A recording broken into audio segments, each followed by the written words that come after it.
ক্ষমতায় থেকে অনেকে রাজনৈতিক দল গঠন করেছে। আমি মনে করি না তারা খুব বেশি এগিয়ে যেতে পারবে যদি তাদের একজন গ্রহণযোগ্য নেতা না থাকে। রাজনীতির মাঠে সবচেয়ে বড় যে কথাটা ঘটছে সেটা হচ্ছে যে সমন্বয় কিংবা শিক্ষার্থীদের অথবা বৈষম্য বিরোধী ছাত্র আন্দোলনের যারা আছেন তাদের নতুন দল গঠন করা, এটা নিয়ে আপনার মন্তব্য কি, বা এই দলটা যদি গঠিত হয় তারা কত দূর যেতে পারে? প্রত্যেকের রাজনৈতিক দল গঠন করার অধিকার রয়েছে, সুতরাং তারা যে গঠন করতে চায় তারা গঠন করতে পারে। কিন্তু একটা কথা হলো, দেহ মস্তিষ্ক ছাড়া চলে না। ছাত্রদেরকে দিয়ে এককভাবে মস্তিষ্ক ছাড়া রাজনৈতিক দল টিকে থাকতে পারবে না। তাদের একজন মুরব্বী লাগবে, যে মুরব্বীর কোনো দোষ ত্রুটি নেই, বা কোনো একটা রাজনৈতিক দলে যেতে হবে যে রাজনৈতিক দলের গ্রহণযোগ্যতা রয়েছে। তাদের সাথে যদি ঐক্যবদ্ধভাবে কাজ করে তাহলে একটা সুফল পাবে। বা তাদের দল যদি কোনো মুরব্বী যার বিরুদ্ধে কোনো অভিযোগ নাই, জনগণ ওই নেতাকে পছন্দ করে, এরকম নেতাদেরকে যদি সাথে পায় তাহলে তারা হয়তো ভালো করতে পারবে। অন্যথায় টিকে থাকা রাজনৈতিক মাঠে কঠিন হবে। তারা যদি দল গঠন করে, যে কোনো কেউ গঠন করতে পারে। এখনও তো প্রায় 50টা 60টা দল আছে। বিরাট দেহ থাকতে পারে, কিন্তু মস্তিষ্ক না থাকলে সে দেহ অচল।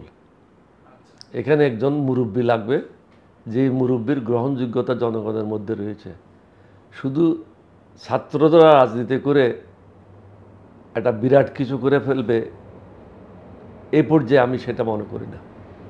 না, ক্ষমতায় থেকে অনেকে রাজনৈতিক দল গঠন করেছে, এটা তো বাংলাদেশের নতুন কিছু না।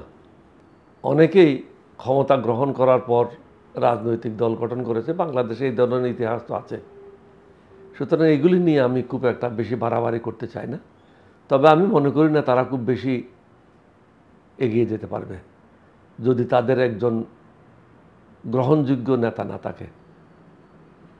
আপনার কি মনে হয় যে তারা কোনো কারো পরামর্শ ছাড়া দল গঠন করতে যাচ্ছে?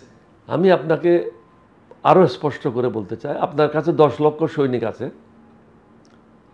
এবং সৈনিকদের কমান্ডারও আছে, কিন্তু সকলের কমান্ডার, যিনি সুপ্রিম কমান্ডার যদি না থাকে, সেই সুপ্রিম কমান্ডারের উপযুক্ততা থাকতে হবে। অর্থাৎ যে জেনারেল যুদ্ধ পরিচালনা করে, সেই যুদ্ধ পরিচালনা করার জেনারেল থাকতে হবে, তার ওই ধরনের যোগ্যতা থাকতে হবে। যোগ্যতা না থাকলে সেই যুদ্ধে আপনি পরাজয় বরণ করবেন। রাজনৈতিক দলগুলি একই রকমের। রাজনৈতিক দলগুলির শীর্ষে যে থাকবে তার গ্রহণযোগ্যতা থাকতে হবে।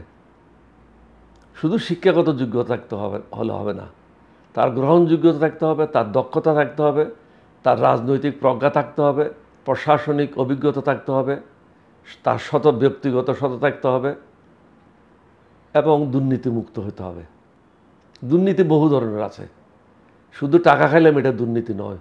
আমি আমার জন্য একটা সুবিধা আদায় করলাম, এটাও একটা দুর্নীতি। আমি একজনকে সুবিধা দিয়ে দিলাম অন্যায়ভাবে, সেটাও দুর্নীতি। বিভিন্ন ধরনের কর্মকাণ্ড আছে যেটা দুর্নীতি বলে আপনি ধরে নিতে পারেন।